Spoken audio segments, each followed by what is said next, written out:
낭만서점 23회 첫 번째 트랙 2부 시작합니다.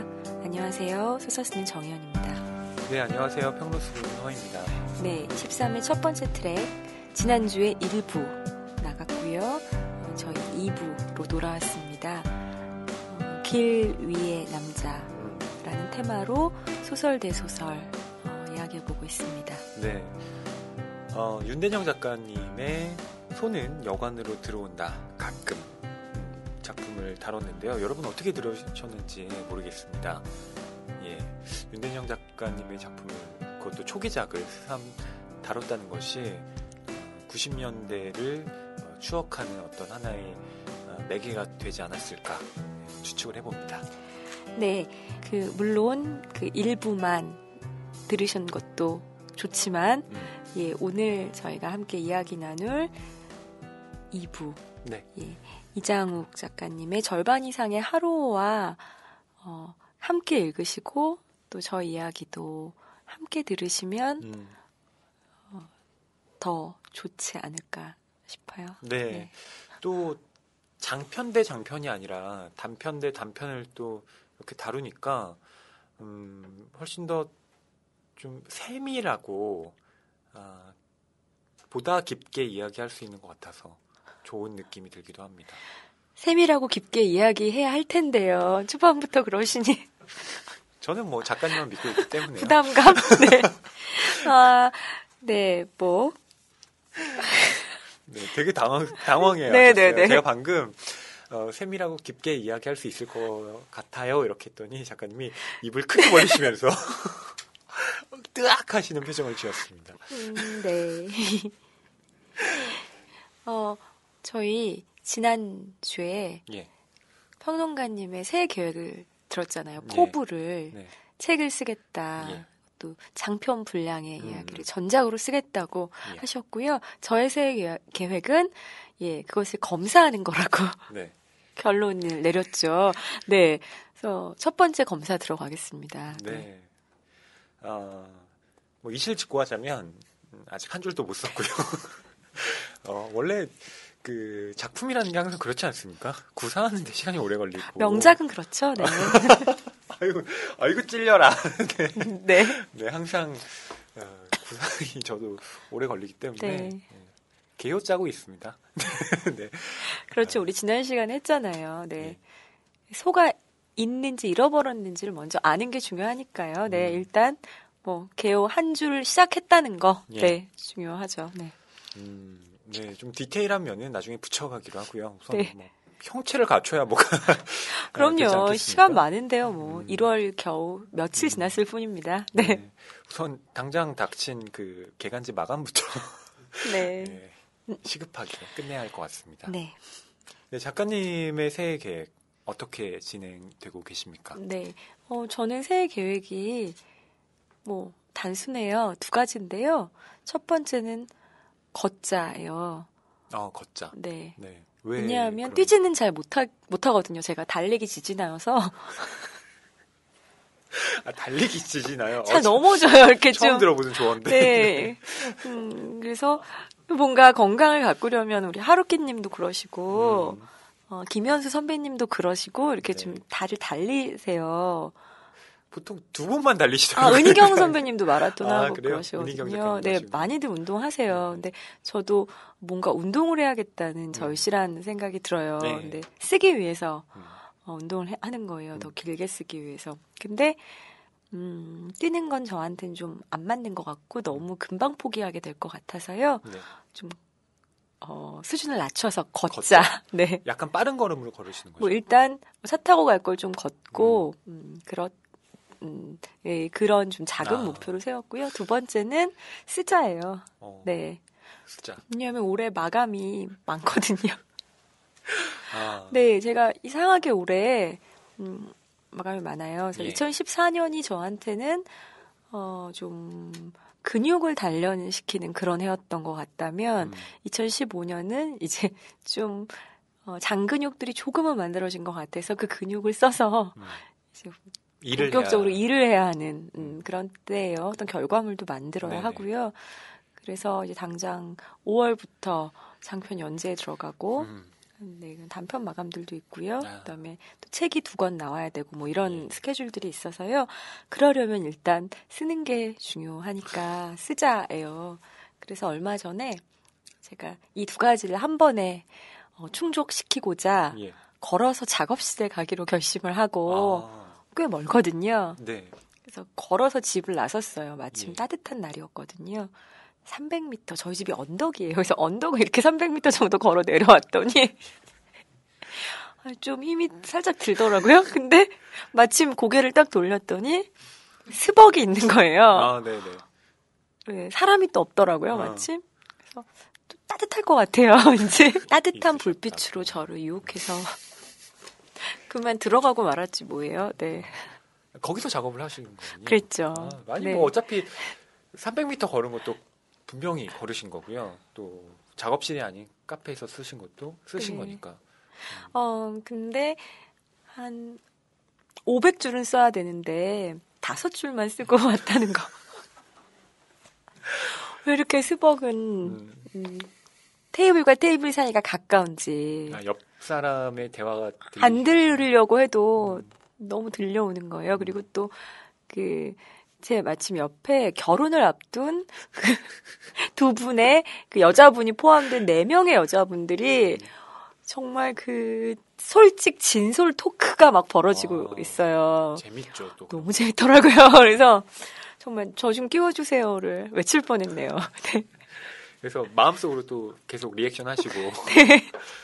결혼해봐 이렇게 네. 말씀도 해보시고. 그래서 근데 또 그들이 중요한 얘기를 할 때는 저를 의식했는지 목소리를 낮추는 거예요. 뭔가 은밀한 얘기를 할 더 때는. 듣고 싶잖아요. 네, 그래서 귀를.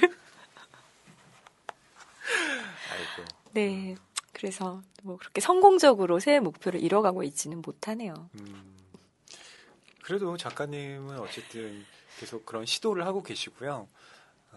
뭐 12월쯤에는 그 목표 다 완수하시리라 생각합니다. 12월쯤에는 네. 아직 많이 남았으니 저희 함께 천천히 걸어가 봐요. 네. 책이 가득한 그리고 소설을 사랑하는 책방, 여기는 낭만 서점입니다.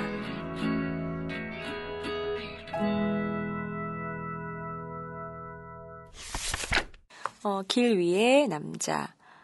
저희가 2번째로 준비한 소설은요. 이장욱 작가님의 절반 이상의 하루라는 단편입니다. 네. 이 소설은 2013년에 문예지에 발표되었던 작품이고요. 아직 이장욱 작가 단편집에는 묶여 나오지는 않았습니다. 네. 네, 그렇지만 문학동네에서 매년 젊은 작가상 수상 작품집을 출간하죠. 예. 예, 그해 발표된 등단 10년 미만의 젊은 작가들의 작품 중에서 몇 편을 젊은 작가상이라는 이름으로 시상을 해서 대상 작품들을 책 한 권으로 묶는데요. 2013년 제4회 젊은 작가상 수상 작품집에 실려 있고요. 그리고 2013년 이상문학상 수상 작품집에도 후보작으로 실려 있습니다. 네. 그만큼 많은 주목을 이 작품이 받았는데요. 이장욱 작가님에 대한 소개를 먼저 해드리도록 하겠습니다. 네. 네, 이장욱 작가님은 1968년에 출생하셨고요. 2005년에 장편 칼로의 유쾌한 악마들로 문학수첩 작가상을 수상하면서 등단하셨습니다. 소설집으로는 고백의 제왕이 있고요. 또 시인이기도 하십니다. 그래서 내잠 속의 모래산, 정오의 희망곡, 생년월일의 시집을 내셨고요. 또 2010년, 11년 또 젊은 작가상을 수상하기도 하시면서 시, 소설 그리고 비평까지 아우르는 전방위적인 활동을 하고 계신 작가님입니다. 네, 이장욱 소설가라고 부르는 것이 지금은 전혀 어색하지 않습니다만, 저에게 이장욱 작가님은, 시인입니다. 네. 그렇죠. 이장욱 시인이란 말이 더 저에게는, 익숙한, 호명이에요. 네. 저도 이장욱 작가님의 시를 좋아해서 시집들을 다 갖고 있는데요. 그 문예창작과 학생들이 또 특히 이장욱 그 작가님의 시를 좋아한다고 하더라고요. 아, 그래요? 제 네. 주변에 이 문창과 학생들이 좀 있는데요. 보면 이장욱 이 선생님의 시는 거의 뭐 찾아 읽는다고 하더라고요. 그렇죠. 그 문학을, 한국 문학을 또 한국 시를 좋아하는 사람에게 이장욱이라는 이름이 가지는 어떤 특별함, 예. 네, 상징성이 분명히 있다고 생각합니다. 네, 뭐 저희는 소설 팟캐스트니까 네. 뭐 시에 대해서는 나중에 다른 자리에서 또 본격적으로 말씀을 드리도록 하고요. 네. 오늘은 소설가 이장욱에 대해서 네, 예, 집중적인 맞습니다. 이야기를 해보겠습니다. 네, 그 2000년대 초반에 그 이장욱 시인은 정말 젊은 시인 중에 아주 모던한 네, 시를 쓰는 모던한 좋은 시를 쓰는 그런 시인으로 촉망받는 시인으로 예. 알려져 있었는데요. 어느 날 갑자기 이분이 소설을 쓰셨다는 거예요. 예. 그것도 지금은 이제 문학수첩이라는 문예지가 없어졌는데 문학수첩 출판사에서 문학수첩 작가상을 예. 장편 공모를 했거든요. 그래서 그 1회가 판타스틱 개미지옥이라는 서유미 작가의 그 작품이었고요. 이게 제 3회였던 것 같아요. 칼로의 유쾌한 악마들, 예. 네, 이라는 장편을 투고를 하신 거죠. 예. 그러니까 참 어떻게 보면 신선해요. 예. 그리고 그 주최 측에서도 아마 필명으로 투고하셨던 걸로 기억을 하는데 이 사람이 그 시인 이장욱인 걸 알고 그쵸. 많이 놀라셨을 것 같아요. 네. 저는 이장욱 작가님 하면 떠오르는 게 문학을 다 잘하신다라는 생각이 든 거예요. 그쵸? 그러니까 보통은 한 가지만 잘하기도 되게 어렵잖아요. 네. 저 같은 경우는 평론을 쓰기에도 참 허덕거리고 있는데 이장욱 작가님의 경우에는 시, 소설, 또 비평까지 정말 다 좋은 작품들을 쓰고 계시기 때문에 어쩜 이렇게 전방위적으로 왕성한 활동을 하실 수 있을까 저로서는 감탄을 할 뿐입니다. 네. 저는 이제 칼로의 유쾌한 악마들이 나왔을 때만 해도 젊은 시인들이 소설을 쓰는 경우들이 왕왕 계시잖아요. 그래서 그냥 이장욱 작가님도 그냥 본업은 시인이시고 한번 소설을 써본 거라고. 그러니까 꾸준히 쓸 거라고는 네. 좀 예상하지 못했던 것 같아요. 그리고 특히 장편으로 또 데뷔를 하셨으니까 이분이 이렇게 좋은 단편들을 계속 이렇게 왕성하게 생산해 내시리라고는 10년 전에만 해도 몰랐네요. 그런데 저도 이정욱 그 작가님의 뭐 시도 읽고 소설도 읽고 비평도 읽지만 그것이 다 따로 떨어져 있는 게 아니라 이렇게 네, 유기적인 연속적으로 관계로 보면 비평에서 하시는 말씀이 시에 녹아 들어가 있고 또 소설에도 그것이 표현이 되어 있고 네. 결국엔 시론과 소설론과 또 그런 이론적인 기틀을 또 문학 작품 안에 이렇게 반영해서 쓰고 계시는 대표적인 작가가 아닌가라는 생각이 들거든요. 네. 그러니까 보통은 작가나 시인들께서 나는 그냥 작품으로 말하지 나의 시론과 소설론을 특별하게 뭐 이론적으로 딱 정립하지는 않는다. 그런 작가나 시인분들도 많이 계신데요. 이장욱 작가님은 좀 그렇다기보다는 그 확실한 어떤 문학적인 그 지점이 분명하게 존재하는 것 같아요. 작품들을 읽다 보면 그게 아마 또 연구자이기도 하시기 때문에 그런 게 아닌가라는 생각도 들고요. 러시아 문학을 공부하셨습니다. 네. 예. 저는 그러니까 저희는 오늘 낭만서점에서는 이장욱 작가님의 소설, 단편에 대해서 장편도 아니고 네, 단편. 네. 이장욱 작가님의 단편들을 이제 고백의 제왕이라는 네네. 창비에서 나왔던 그게 첫 번째 단편집이죠. 읽으면서 정말 묘한 충격을 계속 받았었던 생각이 나요. 분명히 한국어로 쓰여진 한국 문학인데 우리가 어떤 한국 문학적 전통과는 묘한 단절감이 있는 그런 느낌이 왜인지는 모르겠는데 네. 계속 그런 느낌을 받고요. 제가 마치 세계문학을 읽고 있는 듯한 느낌을 받으면서 독서했던 기억이 나요.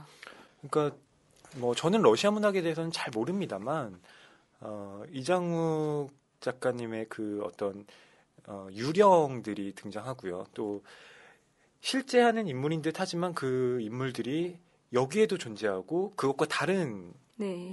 변이 되어서 존재하고 이런 것들이 또 한국에서는 좀 찾아보기 힘들었던 뭐 러시아 문학의 영향일 수도 있겠고요. 그런데 저는 이 인물의 국적이 뭐 한국도 한국에서 벌어지고 있는 이야기 한국인들인데 한국도 아니고 그렇다고 뭐 러시아냐 하면 러시아도 아니고요. 그렇다고 한국이 아닌가 하면 한국이 아닌 것도 아니고 그런 식으로 그 전에는 느끼지 못했던 국적 없음, 무국적적인 예.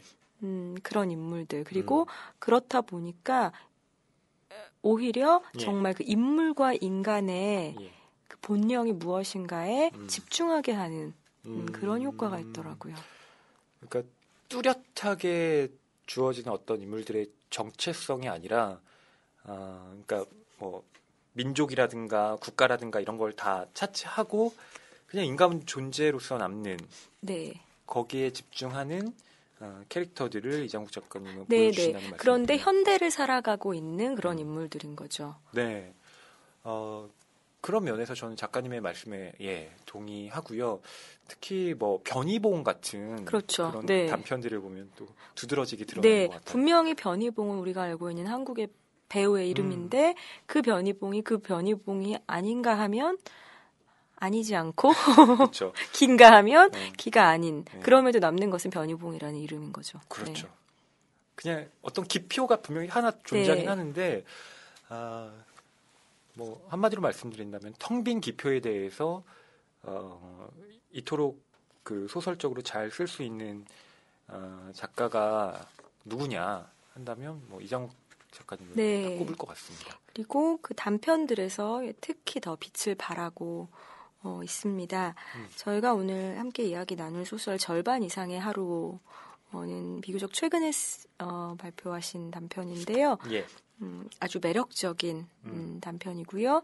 저희가 1부부터 이야기하고 있던 길 위의 남자들이 나옵니다. 이 제목에도 드러나듯이 여기에서 우선 중심이 되는 길 위의 남자는 다카시 하루라는 일본인입니다. 그리고 한국인인 나와 나의 여자친구도 나옵니다. 네. 크게 보면 3명의 중심 인물이 있는 거죠. 네. 다카시 하루와 나와 나의 여자친구. 예. 이 3명은 우리라고 묶일 수도 있고요. 나와 내 여자친구가 우리라고 묶이기도 하고 하루와 내가 우리라도 묶이기도 하고요. 또 그 3명은 각각 개별자이기도 합니다. 네, 그렇습니다. 소설의 줄거리를 먼저 또 말씀드리는 게 좋을 것 같은데요. 역시 작가님. 네. 소설 줄거리의 달인이시죠. 줄거리 요약에. 네. 세대 목소리로 말씀하셨는데 부탁드리겠습니다. 아이고, 네, 이건 정말 저 윤대영 작가님 소설 할 때도 서사로 요약하는 것이 참 무의미하게 느껴지는 소설이 있다고 말씀을 드렸죠. 예. 하루도 그렇습니다. 네. 근데 절반 이상의 하루는요, 그 1인칭 나라는 인물이 있습니다. 나에게는 다카시 하루라는 일본인 친구가 있어요. 근데 일본인 친구를 한 번 만났습니다. 언제 만났냐 하면요. 인도 델리에서 바라나시로 가는 야간 열차 안에서 우연히 만나서 친구가 된 그런 일본인입니다. 예. 나는 그때 혼자 여행을 갔던 게 아니고요.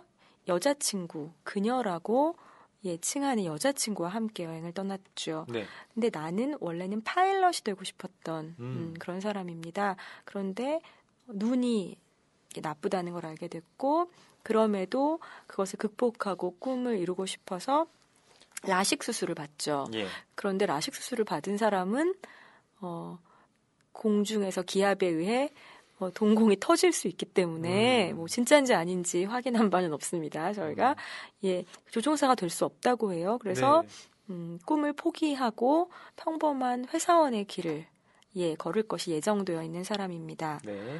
그리고 나의 여자친구인 그녀는 공무원으로 살고 싶었는데요.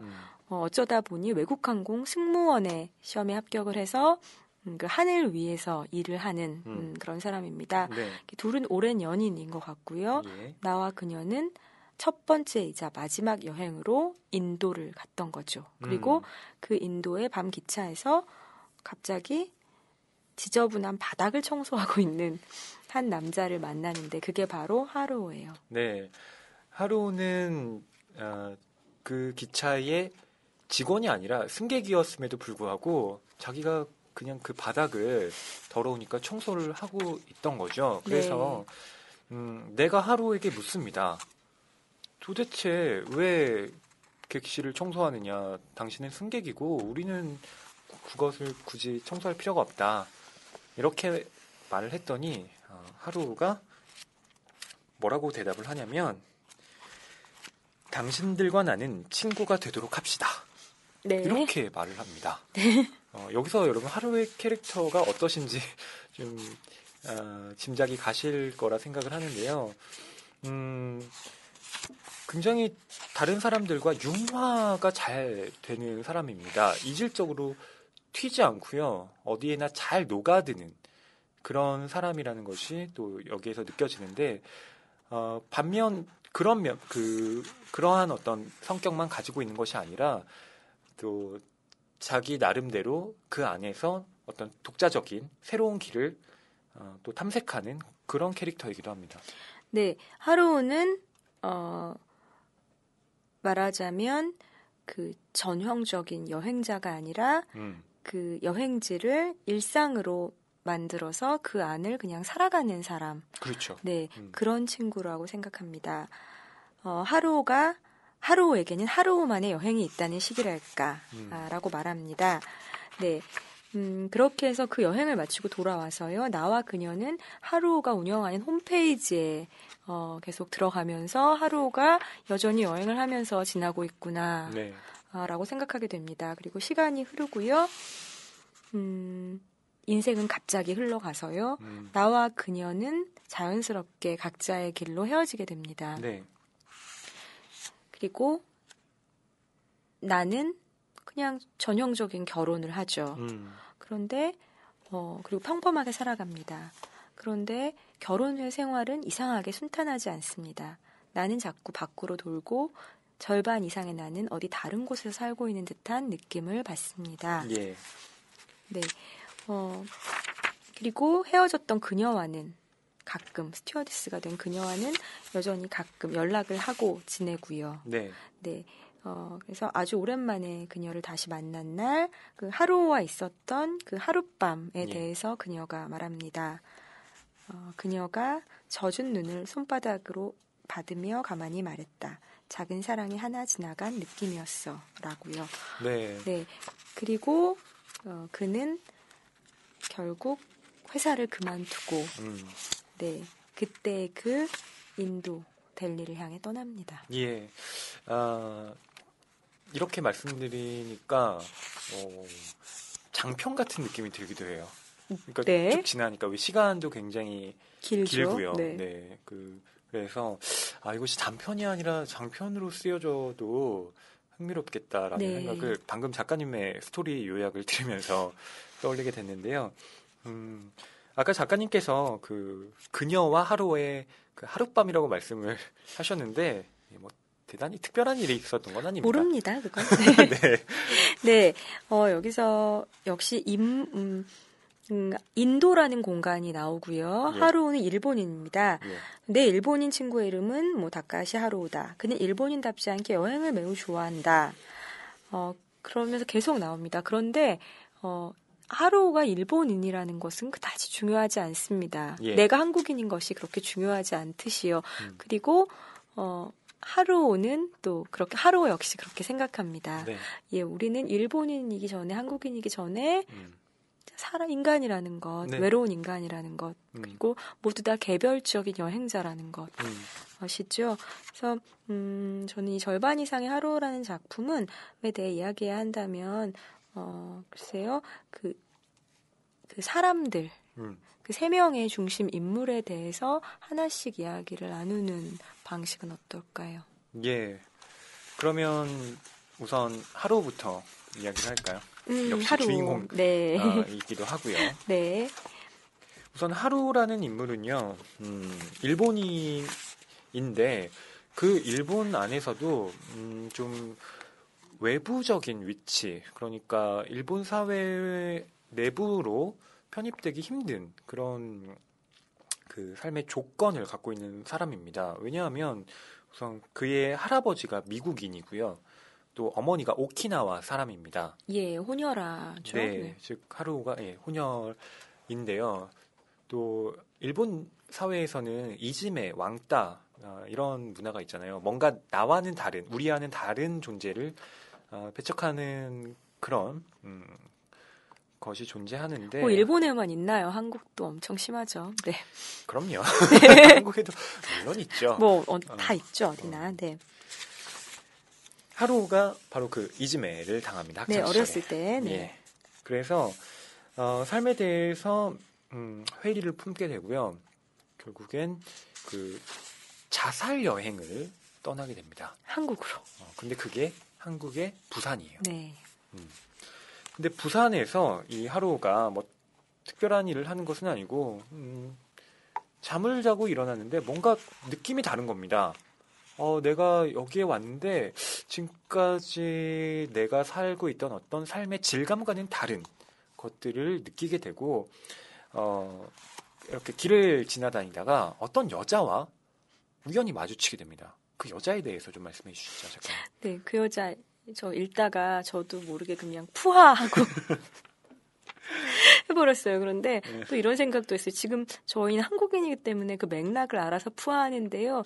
이게 만약에 외국어로 번역이 됐고 외국인들이 이견분이 누군지 모르고 이걸 읽는다면 참 아름답고 몽환적인 이야기다라고 그렇게 읽으실 수도 있을 것 같아서 전 이 부분이 너무 재밌었어요. 누가 말을 붙이냐면요. 뭐라고 말을 붙이시냐면 도를 아십니까? 네. 그렇죠. 정확한 워딩은 혹시 도를 믿으시나요? 네. 네, 이겁니다. 하루는 그 여자를 멍하니 바라볼 수밖에 없는데요. 네. 왜냐하면 한국말을 모르기 때문입니다. 네. 근데 하루는 그냥 자기도 모르게 그 여자를 향해서 빙긋 웃음을 짓습니다. 네, 하루는 빙긋 잘 웃는 남자거든요. 예. 그리고 여자도 하루의 얼굴을 보다가 역시 빙긋 웃습니다. 네. 빙긋 웃는 건 어떤 웃음이죠? 빙긋. 글쎄요, 빙긋. 방금 작가님께서 짚고 계시는 선량하고 네. 호의를 가진 웃음인가요? 그렇죠. 따뜻한? 방긋보다는 약간 좀 빙긋. 좀 무거운 느낌이 있고요. 빙긋. 방긋은 너무 약간 아이들이 가벼운 짓는 느낌이고요. 가벼운 느낌이 들고요. 빙긋은 덤덤하지만 나는 선의를 가지고 있다. 네, 그렇습니다. 그러니까 씩 웃음을 지었다랑 빙긋 웃음을 지었다는 다르죠. 다른 것 같아요. 그러니까 씩은 약간 자귀적인 느낌이 있고요. 씩은 주로 악인들이 좀 씩. 그렇죠. 씩 웃고 있다. 네. 저 남자 이렇게. 근데 저 남자가 나에게 빙긋 웃었다. 네. 그러면 호의가 확실히 느껴지죠. 네. 씩은 그 사람 생각나네요. 네. 저희 그 뭐지? 박찬욱 영화 하는 거? 핑거 스미스. 네. 씩은요. 그 핑거 스미스에 나왔던 그 사기꾼 있잖아요. 젠틀맨. 네, 젠틀맨이 왠지 씩 웃었을 것 같아요. 그렇습니다. 네. 뭔가 자기 의도대로 돼가는 걸 보면서 남모르게 씩 웃음을 지었겠죠. 그렇지만 우리 하루오는 빙긋 웃습니다. 예. 그리고 하루가 그 이후에 어떻게 느꼈는지에 대해서는 소설의 본문을 좀 읽어드리겠습니다. 여자와 헤어지고 찬 공기가 흘러다니는 거리를 걸어가면서 하루오는 기이하게도 죽고 싶었던 마음이 어디론가 사라져 버렸다는 사실을 깨달았다. 그것을 하루오는 이렇게 표현했다. 말하자면 그건 나라는 존재가 5cm쯤 다른 세계로 옮겨진 것 같은 그런 순간이 아니었을까? 어쩌면 정말 도를 알게 된 것인지도 모르지만 믿거나 말거나 그건 겨울에 부산 남포동 거리에서 있었던 일이 분명하다고 하루오는 진지한 표정으로 말했다. 네, 그 다음부터 하루오의 존재가 바뀝니다. 예. 일본에서는 여전히 있는 듯 없는 듯 본인 표현에 의하면 죽은 듯이 시간을 보내요. 아무도 예. 안 만나고 아무런 활동도 하지 않는다. 예. 그렇지만 그 일본 바깥에 예. 외국의 여행지에 나가면 다른 사람이 됩니다. 거기서 살아가는 거죠. 정말 여행지에서 여행을 하는 것이 아니라 또 혹은 그 여행 정보들을 따라서 이렇게 뭐가 좋은지 먹어보고 특별한 뭐 관광지를 찾아다니는 것이 아니라 네. 그냥 처음부터 거기 쭉 살았다는 듯이 쭉 그냥 삽니다. 네.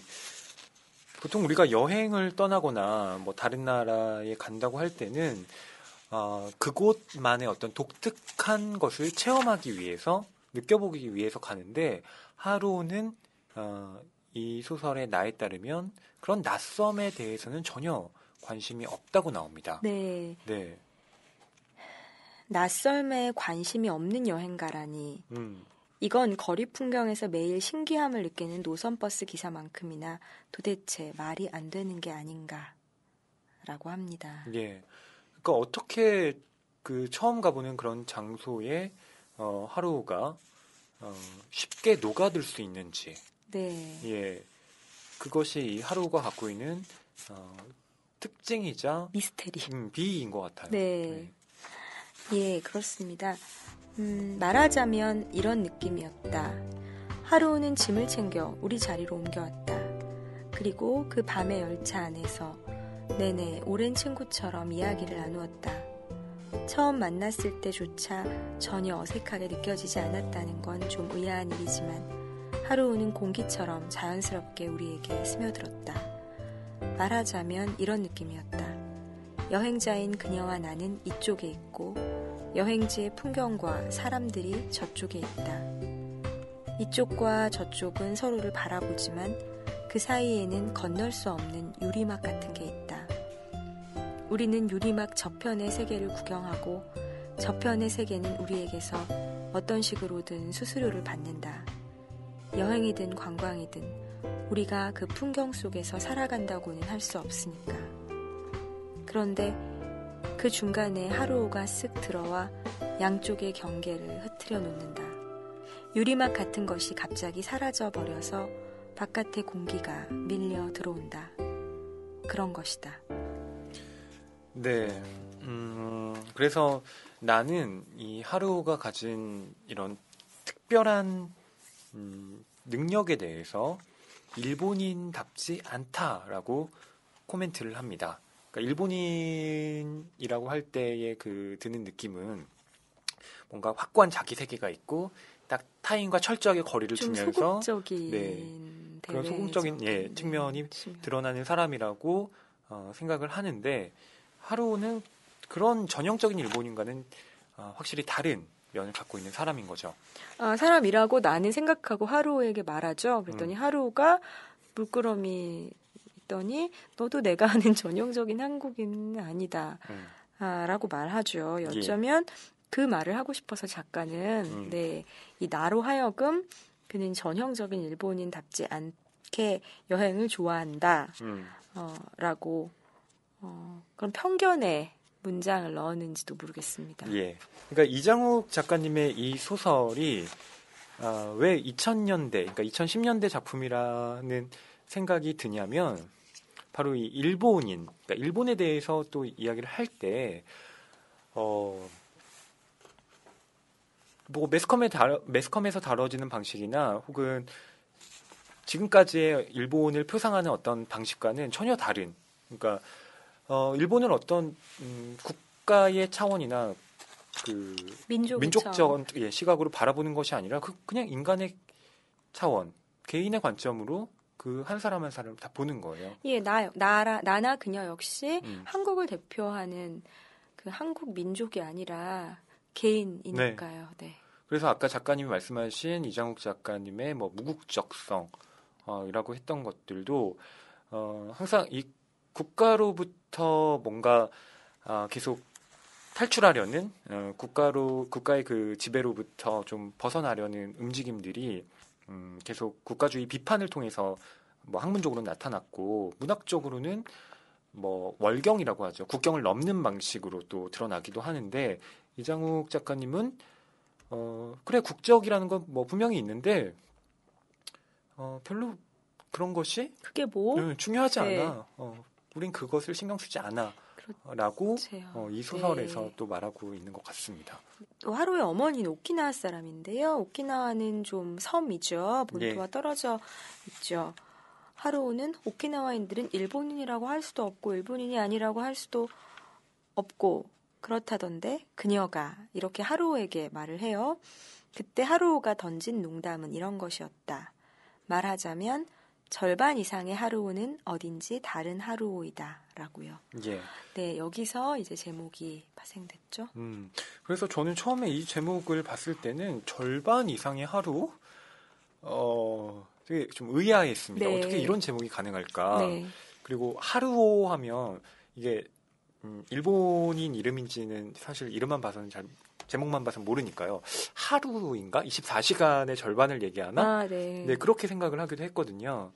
근데 여기서 이 하루가 절반 이상이라고 할 때는, 그러니까 제가 읽을 때는 하루라는 그 한 사람이 있긴 한데 그 사람을 구성하는 여러 가지 것들 중에 최소한 절반 이상의 것은 다른 사람들이 알고 있거나 혹은 자기 자신이 알고 있는 것과는 다른 것들로 채워져 있다는 것. 그러니까 네. 그것은 누구도 알 수 없는 네. 미지의 것이라는 것. 누구도 규정할 수 없다는 그렇습니다. 것이죠. 그렇게 읽었거든요. 예, 저도 그렇게 읽을 수도 있다고 생각합니다. 네, 어머니가 오키나와인이라는 것. 그래서 오키나와는 일본이라고 할 수도 있고 없을 수도 있으니까 너는 어느 나라 사람이야? 그런 규정 밖에 있다는 것일 수도 있고요. 네, 그렇습니다. 그러니까 조금 더 밀고 나가면 뭐 사실 국적, 성별 이런 것들은 우리가 선택한 것들이 아니잖아요. 네. 그러니까 우리가 지금 내 것이라고 여기고 있는 최소 2분의 1은 내가 결정한 게 아니라는 거죠. 그렇죠. 네. 절반 이상의 하루오는 하루오도 아닌 거죠. 네. 그렇습니다. 그래서 여기서 얘기하고 있는 그 하루에 대한 절반 이상을 찾아나가는 여정이 어쩌면 저희가 저번 시간에 같이 이야기했던 소를 찾는 일과도 닮아 있다는 생각을 했습니다. 이제 지난 시간에 저희 같이 얘기했던 윤태용 작가님의 소는 여관으로 들어온다. 가끔. 네. 과 다르지만 어떤 면에서 보면 좀 유사한 이런 플롯들이 있어요. 네. 그렇습니다. 저는 이 하루라는 인물이 또 여행지에서 만나면 좀 제가 여자였다면 한번 사귀어보고 싶은 남자라는 그런 느낌을 속을 알 수 없는 매력이 있지 않나요? 매력 있어요. 거기 그냥 사는 것 같은 현지인. 이 하루 매력의 절반 이상은 그 하루가 온몸으로 발산하는 이 무국적성의 에너지 때문인 것 같아요. 그렇죠. 네. 이 종 잡을 수가 없어요. 속하지 않음. 네. 그러니까 뭐 예를 이 소설 안에서 든다면 인도에서 나와 그녀와 하루가 같이 뭐 이렇게 돌아다니는데 하루가 사라진 거예요. 그래서 얘가 어디 갔나 봤는데 저기 강에서 어떤 남자의 머리가 둥둥둥 떠내려 오는 겐지스 거죠. 강에서. 네. 그래서 뭐야? 저거 불타다 남은 시체인가? 깜짝 놀라고 있는데 알고 보니까 하루가 이렇게 배영을 하고 있던 거죠. 네. 그렇다던가 아니면 또 시장을 구경하고 있는데 저 좌판에서 어디 낯익은 얼굴이 보여서 봤더니 하루가 아무렇지도 않게 그 인도인들과 섞여서 거기서 물건을 팔고 있는 그런 장면들도 있고요. 하루는 정말 그곳에서 삶을 살아가고 있는 거죠. 근데 나와 그녀는 이 하루와는 또 좀 다른 그런 유형의 인물들입니다. 예. 우선 나의 경우는 파일럿이 되고 싶었죠. 네. 공중에서 살고 싶었던 사람입니다. 그런데 라식 수술을 하게 되면서 파일럿의 꿈을 포기하게 되고요. 그 꿈을 잃어버린 채 이제 뭐 해야 될까라고 고민에 휩싸여 있는 인물이고, 또 그녀는 원래 안정적인 그 공무원을 꿈꾸었는데 공중에서 일을 하는 스튜어디스가 된 그런 인물이죠. 서로 꿈이 뒤바뀌어 버렸다고 할까요? 네. 그런 아이러니를 나와 그녀는 보여주고 있습니다. 네, 그렇게 꿈이 뒤바뀌면서 자연스럽게 그들의 연애도 끝나버렸습니다. 여행까지 이렇게 갔다 왔는데. 근데요? 아쉽다. 하루를 만났기 때문인가요? 여행에서? 하루만 안 만났어도. 그녀의 내부에서 뭔가 변한 것인가요? 나의 내부도 그렇죠. 뭔가 변하고. 우리 그때 금영이가 소 얘기만 안 들었어도. 네. 그랬을지도 모르죠. 근데 이들도 뭔가 알고 있던 것 같긴 해요. 그러니까 누가 먼저 이렇게 언급은 하지 않았지만 우리 사이가 뭔가 좀 틀어졌구나. 더 이상 돌이킬 수 없는 관계가 되었구나. 라고 알게 되었고, 그 매개가 되는 것, 혹은 그 브릿지라는 게 나쁘다. 그 매개가 되는 것, 예, 그것이 바로 통로가 되는 것, 그것이 어쩌면 하루예요. 네. 네. 그래서 저는 그 부분과 또 이 소설의 구조를 연관시킬 수 있는 부분이 이런 것 같아요. 세상의 모든 목적지들이란 어떻게 태어나는 것일까? 사람에게 목적지가 필요한 게 아니라 목적지가 사람들을 필요로 하는 게 아닐까? 네. 예, 인간이 떠나고 돌아오는 게 아니라 떠날 곳과 돌아올 곳이 인간들을 주고받는 게 아닐까? 네, 마지막 문장 정말 와닿네요. 네, 이 것들이 내가 원래 목표로 했던 삶이 어떻게 전도될 수밖에 없는가? 네. 원래 삶이란 그런 거야. 내가 결정하는 게 아니라 뭔가 주어진 것이 있고 어쩌면 우리가 그냥 그 자리에서 맴도는 것일지도 몰라라고 말하고 있죠. 네, 나는 지상에서 다시 말하면 이쪽에서 터를 잡고 생활의 터전에서 살아가는 회사원, 직장인이 되었습니다. 예. 결혼도 했고요. 네, 아버지도 오시나요? 네. 네. 그렇습니다. 그리고 그녀는 떠돌아다니면서 살아가는 것처럼 느껴집니다. 그녀는 이제 승무원이 되고 얼마 지나지 않아서 이렇게 말을 하죠. 승무원 생활이 정말 이런 건지 몰랐다면서요. 그녀는 이렇게 말합니다. 첫 비행을 마치고 나서요. 그러니까 이건 거대한 쇳덩어리인데 어디든 날아갈 수 있단 말이야. 가벼운 솜털이 가지 못하는 곳을 무거운 쇳덩어리는 왕래할 수 있다는 거지. 하룻밤 내내 비행기를 타고 머나먼 도시로 날아갔다가 그곳의 호텔에서 시간을 보낸 후 다시 돌아오는 생활인 거야. 바다 건너의 마천루에 도착하면 20시간밖에 날아가지 않았는데도 이틀이 지나 있는 거지. 돌아올 때는 반대야. 20시간이나 날아왔는데도 2시간밖에 안 지나 있어. 시간을 호주머니에 넣었다가 다시 꺼내는 꼴이랄까? 그녀는 간 내린 커피를 마시며 대단히 흥미롭다는 어조로 말했다. 그날 우리는 만난 뒤 처음으로 술을 마시지 않고 헤어졌다. 그는 비행사가 되고 싶었던 사람이잖아요. 그리고 그 꿈을 물거품처럼 떠나보낸 사람이라서요. 그녀의 이런 이야기를 들으면서 질투심에 사로잡혔다는 느낌을 받습니다. 이 맹렬한 질투심, 그녀가 승무원이 되고 나는 그렇게 살지 못해서 싫어, 이런 것이 아니라요. 그리고 그녀가 되고 싶다는 그런 것이 아니라, 자괴감에 가까운 그런 마음이랄까요? 예. 네, 자신의 꿈을 이루지 못했다는, 그것이 그녀를 만나고 돌아와서 더 이렇게 도롤하게 드러나게 되는 거죠. 네. 저는 또 이 구절을 읽으면서 들었던 생각이 그 시차에 대한 문제였거든요. 네. 그러니까 이때 시차라고 할 때는 그 시간의 차이이기도 하고요. 시각의 차이이기도 합니다. 네. 한자로 하면 이제 두 가지 다 해당되는 것인데요. 네.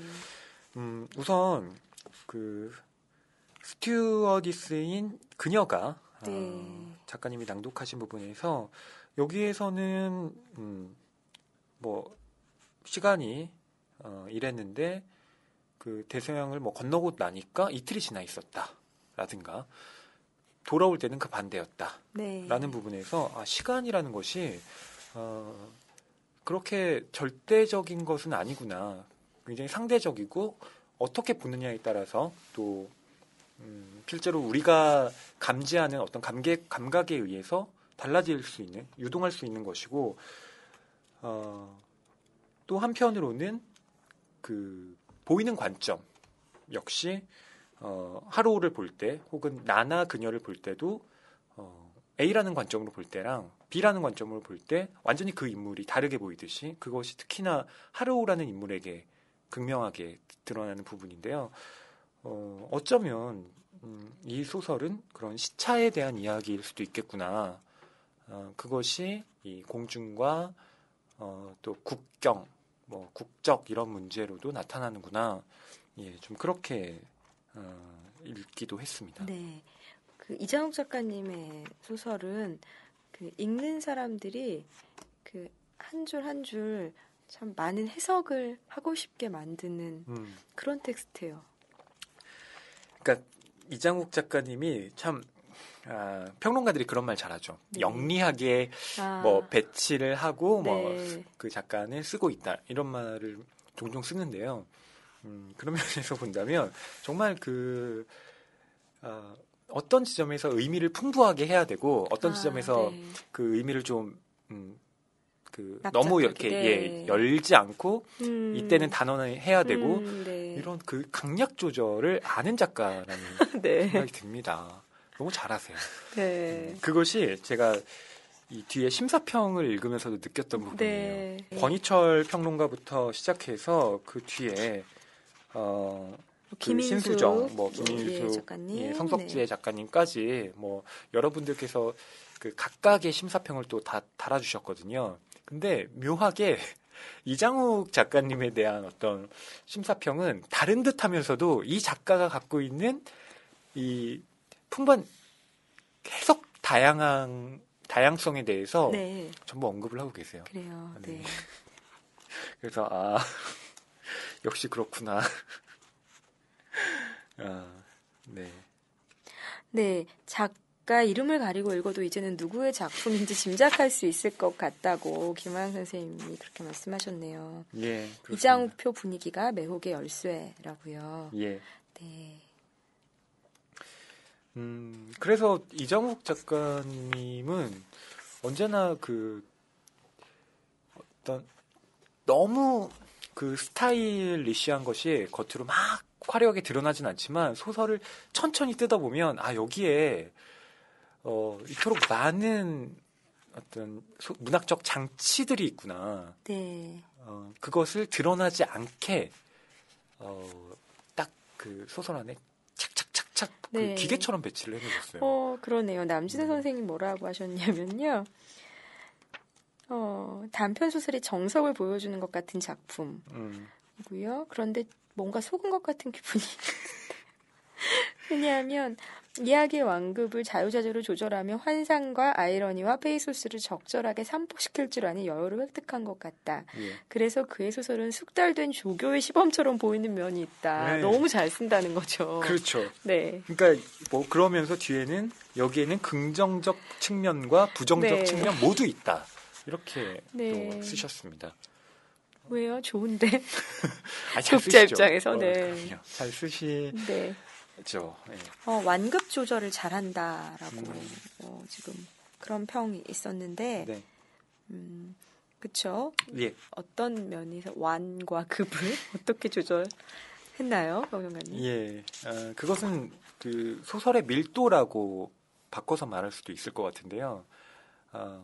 그 단편이라 그래서 꼭 호흡이 한 호흡으로 갈 필요는 없다고 생각합니다. 네. 그러니까 계속 정박으로 뭐 가는 것은 뭐 일정한 리듬을 확보하긴 하지만 네. 지루하죠.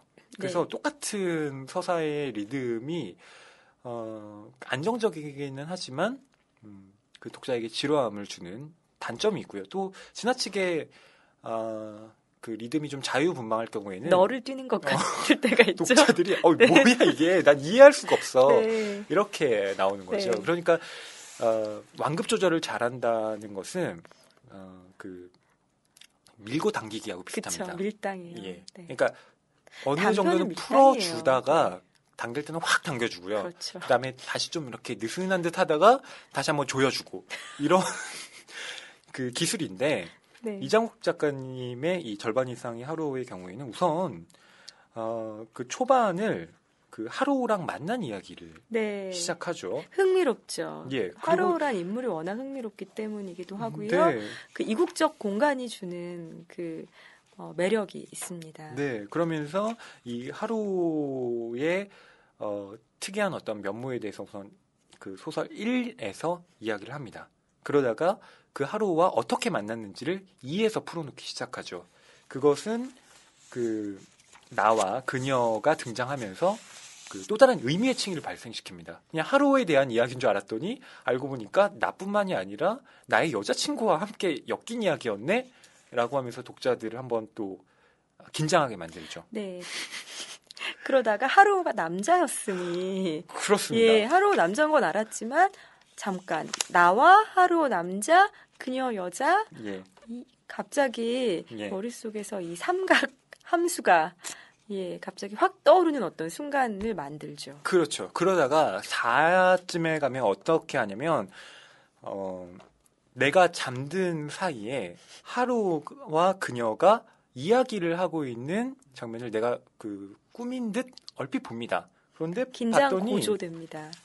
그들이 나란히 앉아서 가만히 손을 잡은 채 이야기를 나누고 있는 거예요. 그리고 아주 오래된 연인들처럼 자연스러워 보였다라고 합니다. 아니 이게 무슨 그러면 보통 여기서는 어떻게 해야 될까요? 확 일어나던가 지금 뭐 하는 거야? 라고 할 수 있잖아요. 근데 안 합니다. 그리고 뭐라고 하냐면 나는 물고기처럼 다시 잠에 빠져듭니다. 그냥 지나가는 거예요. 네. 그럼 독자들의 어떤 뭐지? 얘는 왜 이럴까? 하게 만든 다음에 인도 여행에서의 이야기가 끝나고 갑자기 끝나요. 네. 네. 그다음에 한국에서 나와 그녀가 어떻게 됐는지가 네. 이건 순식간에 확 그 지나갑니다. 요약돼서 네, 진술이 됩니다. 그렇습니다. 세월은 빠르게 흘러갔다. 음. 하루의 홈페이지를 방문하는 빈도는 눈에 띄게 줄었다라고 하고요. 예. 나와 그녀도 스르륵 헤어집니다. 그러니까 스토리에서 어떤 중심이 되는 부분은 그 앞에 1부터 한 4와 5에 걸쳐서 이렇게 쭉 길게 서술을 하다가 그로 인해서 파생된 어떤 결과들에 대해서는 단번에 압축해서 네. 독자들에게 한번 그 쉬어갈 틈을 주는 거죠. 네. 어떤 효과가 있냐면요. 5에서 이렇게 해버리니까 1부터 4까지 내가 읽어온 나와 그녀의 관계가 중요한 관계가 아니었나? 그렇죠. 그렇죠. 라고 한번 의구심을 가지고 집중하게 하는 효과가 있어요. 네. 네. 바로 그겁니다. 그리고 나서 이 하루라는 인물을 마지막에 그 직접 등장시키는 것이 아니라 계속 나의 진술과 그녀의 진술을 엇갈리게 교차시키면서 이 하루라는 인물을 모자이크처럼 구성해 버립니다. 네. 그러면서 결국 하루는 누구였지? 라는 물음을 하게 만들면서 네. 이 소설을 끝내버리는 거죠. 네. 그리고 이제 마지막에 한 방을 더 숨겨 있습니다. 그러니까 제가 말씀드리는 그 소설의 완급 조절이라는 것이 이런 거예요. 그러니까 한 호흡으로 절대 가지 않아요. 계속 그 독자로 하여금 이쯤에선 좀 지루할 것 같은데 하면 벌써 네, 맞아요. 그 다음 장면이 마련되어 있고 이러다 보니 이건 진짜 예, 그래서 가독성이 참 좋습니다. 네. 읽기 시작하면 아니 벌써 끝인가? 아쉽다. 네. 예, 이렇게 하게 되는 거고요. 그리고 그렇게 덮고 나면 저는 이 인물들이 오래 기억에 남습니다. 마치 진짜 나에게 하루라는 친구가 있었던 것 같기도 하고요. 어딘가에 지금 인터넷 바다에는 하루의 홈페이지가 있을 것 같기도 합니다. 네.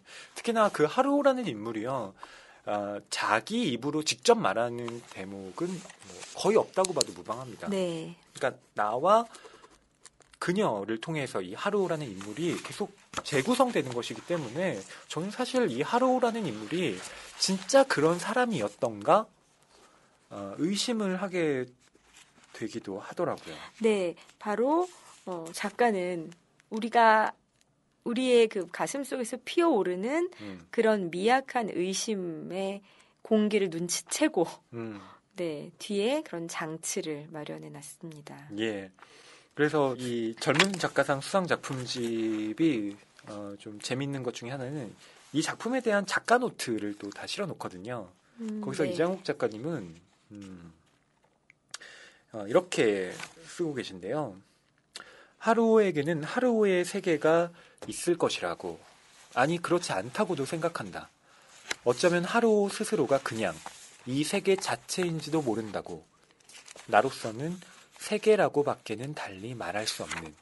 네, 이렇게 적어놓고 계신데요. 제가 줄친 부분은 전혀 다른 부분이네요.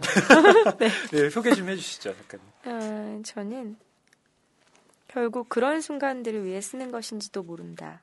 인물이 캐릭터에서 벗어나는 순간들을 위해서 말이다. 예. 나는 문득 그를 향해 묻게 된다. 넌 대체 누구냐라고. 그러면 이상하다는 듯이 글자들 속에서 나를 쳐다보는 사람이 있다. 그 시선을 좋아한다. 하루가 물끄러미 작가를 쳐다보면서 빙긋 웃을 것 같은 그런 시선입니다. 예. 저는 어쩌면 그 이장욱 작가님이 하루라는 인물의 이름과 그 절반 이상이라는 어떤 조어를 붙일 수 있었던 건 작가 노트에도 써 있는 이 구절 때문이 아닌가 싶은데요. 인간의 역사는 하루의 마지막 2초이다. 네. 네. 어느 불행했던 철학자의 문장을 떠올린다라고 쓰셨는데요. 과문한 저로서는 사실 이 철학자가 누군지 잘 모르겠습니다만, 그 일본어로는 분명히 하루인데, 저는 계속 이 하루라는 인물을 떠올리면서 그 하루 있잖아요. 네. 그러니까 그 24시간의 24시간? 하루를 떠올렸던 네. 거예요. 그래서 이 하루에게는 낮과 밤의 시간이 존재하는 것처럼. 네. 그리고 그것이 시차를 계속 넘나드는 것 같은 것에서 이 소설이 혹시 출발한 것은 아닐까? 그 힌트를 던지고 계신 건 아닐까? 네. 네. 정말 계속 해석을 거듭할 수밖에 없는 네, 그런 부분입니다. 네, 그러네요. 절반 이상의 하루, 우리가 절반 이상의 하루를 규정되지 않는 것이 절반 이상의 하루지만, 뭐라고 규정할 수 없는 것이 절반 이상의 하루지만, 또는 절반 이상의 하루는 모른다는 생각도 네, 듭니다. 그렇습니다. 네. 저는 또 뭘 떠올렸냐면, 그 옛날 투투라고 있어요. 작가님 아시죠? 그럼요. 1과 2분의 1. 네. 그 가사가 계속 네. 떠올랐거든요. 둘이 되어버리. 그 있잖아요. 저 그거 제 장편에 되게 의미심장하게 나오는데, 그 가사가. 그렇죠. 네. 그러니까 이게 그 마치 1과 2분의 1이 1과 2분의 1 천재예요, 그 작사가. 네. 시인이라니까. 네. 이게 마치 본래에 나와 그리고 나머지 절반의 내가 그렇게 존재하는 네. 그 가사가 불현듯 떠올리면서 소설 하나가 저로 하여금 이렇게 많은 상념에 젖어들게 만드는구나. 네. 네, 참 흥미로운 어떤 독서 체험이었습니다. 네. 여행은 인생의 축약이라는 말을 많이 하죠. 근데 하루에게는 하루의 여행이 있다라는 문장이 있어요.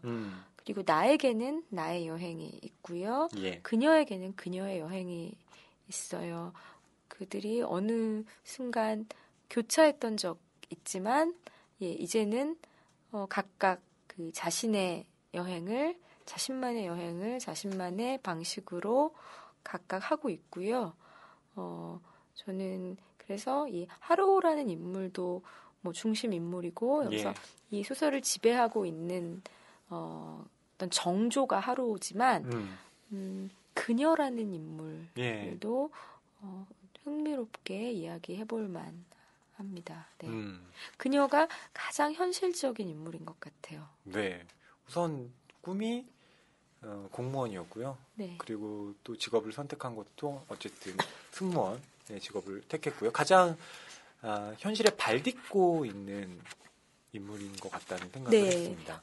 처음에는 그랬는데요. 이제 그런 사람이었던 것 같아요. 처음에는. 그런데 이제 이쪽에 내가 있고 저쪽에 하루가 있다면, 내가 일상의 세계에 있고 저쪽에 여행지, 다른 곳의 세계에 하루가 있다면, 우리는 자주 있는 것이 이쪽에서 문을 열면 저쪽이 된다는 건데, 그게 아니라 이쪽에서 저쪽으로 가기 위해서는 공중이라는 길을 지나가야 되잖아요.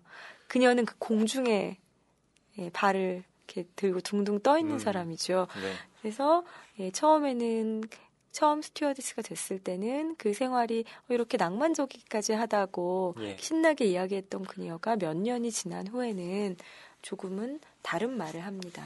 네. 그 부분이 좋아요. 그는 그렇게 일상의 세계에 발을 붙이고자 결혼도 했는데요. 이상하게 안정이 되지 않고 바깥만 떠돌아다니게 되죠. 예. 그러면서 이혼을 합니다. 네. 그리고 아내가 아니라 그 승무원인 그녀. 옛날 그녀. 예. 엑스걸프렌드와 연락을 하면서 한번 만나게 됩니다. 친구처럼 지내나 봐요. 먼 친구. 근데 그 만난 날이 바로 그 연애를 처음 시작했던 그날 하필 또 만나요. 약속했겠죠. 우리 그날 만나자. 기분이 진짜 묘할 것 같은데 내가 그녀에게 묻습니다. 공중은 어때? 좋은 곳인가?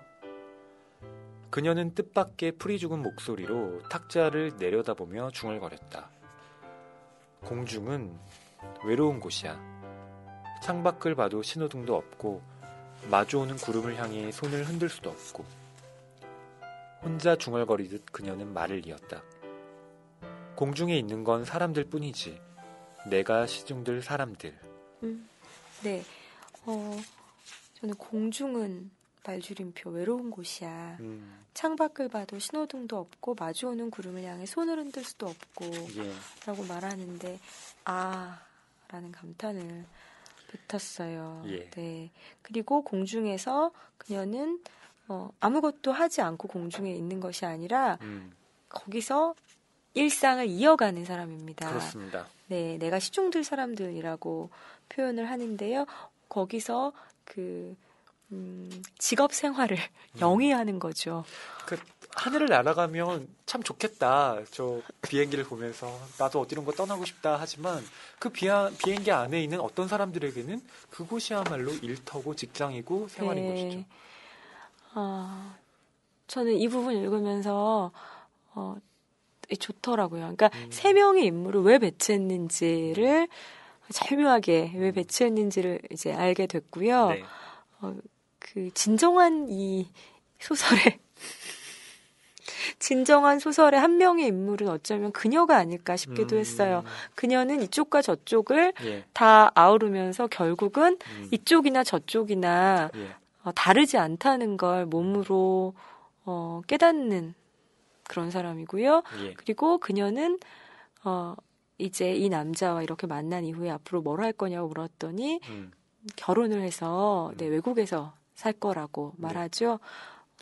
그것 역시 여행을 떠나는 기분이라고 말합니다. 그렇습니다. 그런데 그 여행에 대해서 로스앤젤레스에 정착할 계획이라고 하죠. 승무원 일은 그만두었고 한국은 이것으로 이별이라고 덧붙였다. 아주 길고 끝나지 않는 여행을 하게 된 셈이야. 라고 그녀는 말했다. 네. 그녀는 그녀 방식의 여행을 시작합니다. 네. 마지막에 가면 나도 인도로 여행을 떠나잖아요. 네. 하루도 어디 있는지 알 수가 없고요. 그런 면에서 본다면 결국 나나 하루나 또 그녀 모두 각자 여행을 하고 있는 셈이네요. 네. 보통 결혼을 하면 정착이라고 미혼인 저로서는 그렇게 생각을 합니다만 아니군요. 그럼요. 네. 그것도 정착으로 보이는 방식의 여행도 당연히 있죠. 네. 하루 방식의 여행이 있듯이요. 네. 작가님이 말씀하시니까 뭐랄까 되게 핍진하게 와닿네요. 굉장히 정착의 형식을 띈 여행도 있지요라는 말이 네. 이렇게 와닿을 수가 없어요. 그렇구나. 제가 그렇게 핍진한 눈빛으로 말했나요? 네. 네. 네. 저희가 길 위의 남자 그런 테마로 이야기를 나눴는데요. 예. 여기에는 2명의 길 위의 남자가 있네요. 하루오라는 남자와 나라는 남자. 근데 저는 하루가 남자인지 여자인지 남자죠 물론. 그런데 하루의 국적이 중요하지 않듯이 하루의 성별도 그렇게 와닿지 않답니다. 남자든 여자든 상관없는. 상관없는. 네. 그것은 절반 이하의 하루일 뿐. 그렇죠. 네. 언제나 미확정적인 네. 그가 존재하기 때문에 그렇습니다. 네. 람마 같아요. 그런 생각도. 네. 람마 2분의 1처럼 뭐 찬물과 더물을 이렇게 몸에 끼얹으면 성별이 바뀌듯이 하루도 어쩌면. 네. 그런데 마지막에 작가가 배치해놓은 어떤 장치가 있잖아요. 나가 면접에서 하루를 닮은 남자, 하루로 짐작이 되지만 하루가 아닌 것 같은 주장하는 남자를 만나게 되죠. 하루의 이름을 쓰지 않는 남자죠. 하라교스케라는 네, 남자. 전혀 다른 이름을 쓰는 전혀 다른 얼굴만 비슷한 도플갱어처럼 보이는 남자인데요. 저는 그 부분을 보면서 어쩌면 이 나가 나의 관점에서 우리는 하루의 이야기를 들었어요. 그때까지. 그런데 이 하루가 정말 진짜 하루가 아니라 나의 머릿속에서 재구성된 내가 세상에 그런 친구가 있었으면 좋겠고 그런 자유인이 있었으면 좋겠다는 마음으로 직조해낸 그런 환상의 결합물이었는지도 모른다는 의혹을 좀 품게 됐습니다. 그렇게 짐작해 볼 수 있는 구절이 하라교스케에게 전화를 해서 나는 이렇게 말합니다. 당신은 다카시 하루여서는 안 됩니다. 그는 여전히 여행 중일 테니까요. 라고 단언하거든요. 그러니까 이것은 어떻게 보면 강요입니다. 네. 너는 절대로 하루이면 안 돼. 내 머릿속에, 내 상상 속에 그는 언제나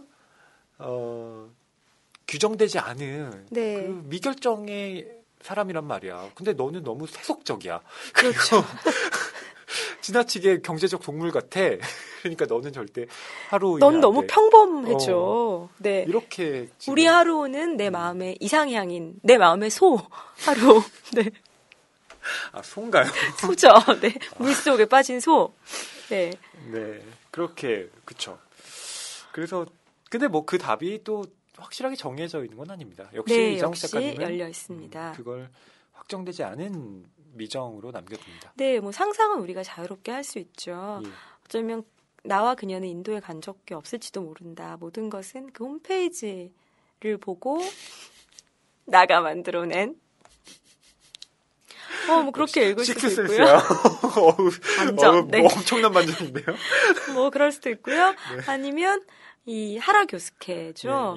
하라교스케라는 인물이 그 홈페이지 하라교스케가 본명이고요. 하라교스케 역시 우리 하루라는 인물을 가공으로 만들어내서 그렇게 가상의 여행을 하고 있었는지도 모르겠어요. 두 개의 식센스가 만나나요? 네. 진실이 무엇이든 어떻게 읽으실지는 또 모르겠습니다만 저는 이 소설을 추천드린다면 현실에서 5cm만 다른 세계로 옮겨진 것 같은 그런 느낌을 받고 싶은 분들이라면 이 소설을 읽기를 권해드립니다. 네, 딱 그 5cm. 5cm. 네, 많이도 아니에요. 작은 사랑에 하나 지나간 느낌을 받고 싶은 그렇죠. 분들. 네. 저는 저희가 길 위의 남자를 이야기를 했는데요. 윤대영 작가님의 손은 가끔 여관으로 들어온다 가끔 에서는 역시 길 위에 걷고 있는 남자가 나옵니다. 예. 그가 찾으려고 하는 것, 그리고 그의 인물들이 찾으려고 하는 것은 뭐 존재의 심연이에요. 더 큰 것, 어떤 우리에게 근원이 있다는 것. 그 근원은 어딘가에 있고 우리는 그것을 찾으러 떠나는 여행을 하고 있다는 것. 우리는 그 소를 찾으면 변화해야 한다는 것. 예. 네, 달라진다는 것인데요. 그런데 지금 2013년, 2014년, 2015년이네요, 벌써. 이 길 위에 서 있는 하루오와 나, 이 길 위의 남자들은 그 소를 역시 찾는 것 같습니다만, 네. 그 소는 존재의 근원 같지는 않습니다. 예. 그리고 그런 것이 있다고 믿는 것 같지도 않아요. 그게 90년대하고는 다른 네. 시점이죠. 저희가 20년의 간극에 대해서 첫 번째 트랙 그 1부에서 말씀을 드렸는데요. 그렇게 시간이 흐른 것 같아요. 네. 90년대는 소가 있고 우리는 그 소를 잃어버렸지만 어쨌든 그 소를 찾아야 한다는 일종의 그 명제 같은 것이 주어졌다면 네, 그 소를 찾으면 우리는 다른 존재가 될 거라는 것. 지금은 그 사실 자체를 의심하는. 그 의심도 이미 다 해서 소는 원래 없었던 거. 그 소마저도 관념이야. 네. 너의 망상. 너네 집 외양간에는 소가 있었니? 난 없거든. 우리 집에는 아무것도 없어. 네. 그렇지만 뭐 아무것도 없으면 가면 안 돼? 뭐 이런. 그러니까 저는 그 작가님 대출받아 가는 거죠. 네. 말씀하신 게 이거예요. 옛날에는 그 한국 소설들의 한창 인도를 배경으로 하는 소설, 그러니까 인도 여행을 작가분들이 다녀오셔서 실제로 네. 쓰신 내용들이 되게 많았어요. 그러면 이제 인도에서 뭐 구루, 네, 뭐 맞아요. 이런 약간 그 명상적인 이야기를 네. 많이 또 하시고요. 근데 이장욱 작가님 소설에도 역시 그 인도가 등장을 하고요. 마지막에 나도 인도로 떠나잖아요. 네. 근데 그 층위가 너무 다르죠. 너무 달라요. 맥락이. 네. 네.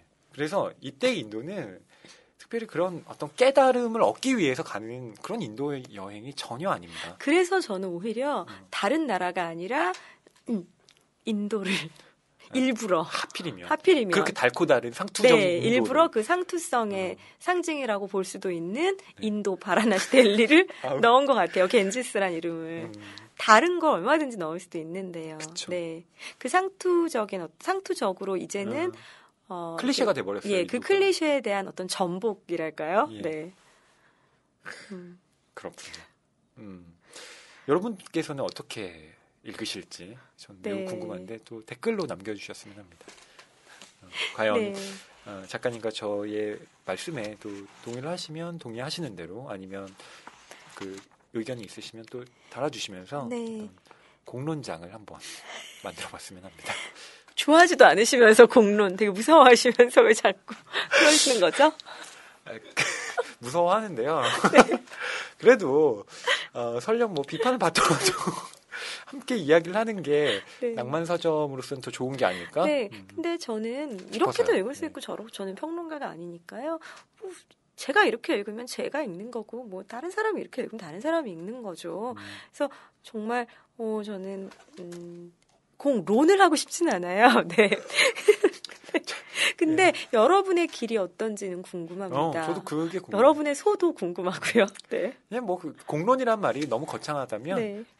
함께 그냥 소소한 대화, 잡담 뭐 이런 거 좀 해보면 어떨까 싶습니다. 네, 저희 꼭 뭐 팟빵 아니더라도요. 페이스북 교보문고 북뉴스 검색하고 들어오시면 됩니다. 거기 남겨주셔도 환영합니다.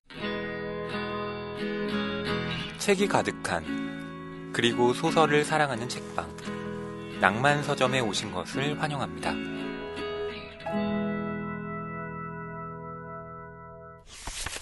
예, 저희가 페이스북으로 그때 엄청나게 시끄럽고 믿을 수 없게 가까운과 또 사랑의 역사 네. 그 투표를 진행했었죠. 네, 이제 결과 발표의 시간이 됐습니다.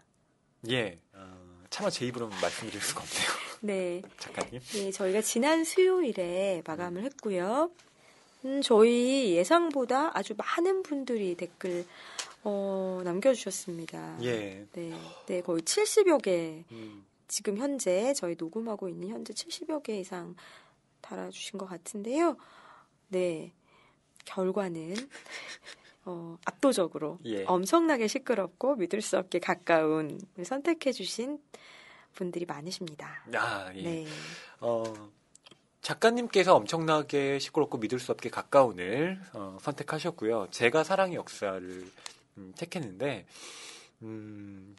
네. 저번에 이어서 이번에도 제가 패배했습니다.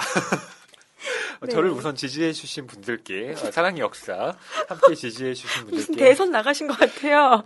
낙선소가. 심심한 감사의 말씀을 드리고요. 죄송하다는 말씀 드립니다. 하지만 커피 상품권은 동등하게 2개니까 이렇게 동등하게 드렸으면 합니다. 오히려 사랑의 역사를 택하신 분들이 당첨 확률은 더 높아요. 1등에만 2개 주는 거 아닌가요? 당연히. 네, 그건 PD님께서 결정하실 거라고. 네. 예, 여러분 많이 참여해 주셔서 감사드리고요. 저희 종종 이런 이벤트 있으니까요. 그때마다 많은 참여 부탁드리겠습니다. 예, 책과 커피 준비해 놓겠습니다. 네, 23회 첫 번째 트랙 소설 대 소설. 올해 먼 길 달려왔네요. 저희 다음 시간에 2번째 트랙에서 다시 찾아뵙겠습니다. 여러분 안녕히 계세요.